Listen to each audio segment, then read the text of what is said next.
এরকম মনে হয় সারা জীবন যেন যতদিন বেঁচে আছি আমি যেন এখানে ব্যায়াম করে যেতে পারি, তাহলে আমার মনটাও শান্তি লাগবে।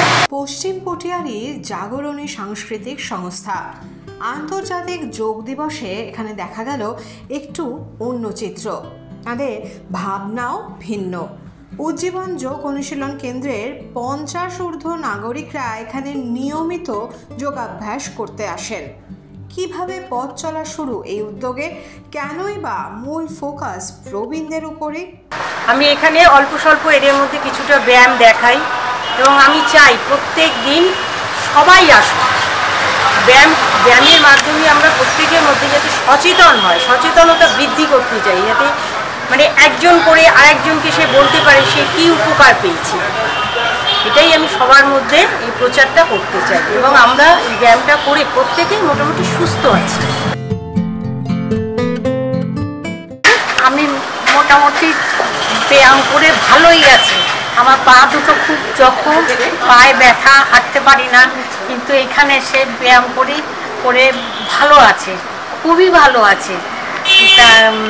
এরকম মনে হয় সারা জীবন যেন যতদিন বেঁচে আছি আমি যেন এখানে ব্যায়াম করে যেতে পারি, তাহলে আমার মনটাও শান্তি লাগবে।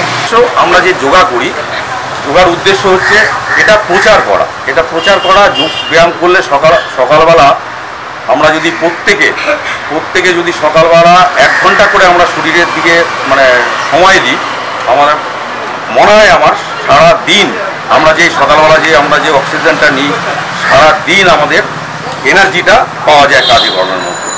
তাই আমাদের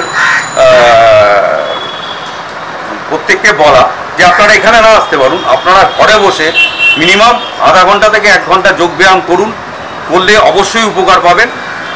আর সকালবেলা করলে সারাদিনের কাজের আপনারা খুব এনার্জি পাবেন। আর আমি দেখছি বয়স্করা যেভাবে এগিয়ে আসছে, জুনিয়ররা হয়তো সময় পায় না, কাজে কর্মের মধ্যে থাকে যোগ ব্যায়ামের, কিন্তু সারা খুব পাওয়া যাচ্ছে। আমরা 50 আর 50-এর যারা, এমনকি আমাদের মধ্যে আপনার 75 বছর বয়সেরও ভদ্রমহিলা আছেন, উনি প্রতিদিন রেগুলার এখানে আমাদের ব্যায়ামে যোগ দেন। আর আমাদের বেশ কিছু 60-এর ঊর্ধ্বে আছি, আর আমরা ম্যাক্সিমামটাই 50-এর উঠছি, আর 50-এর নিচে একটু কমই আছি।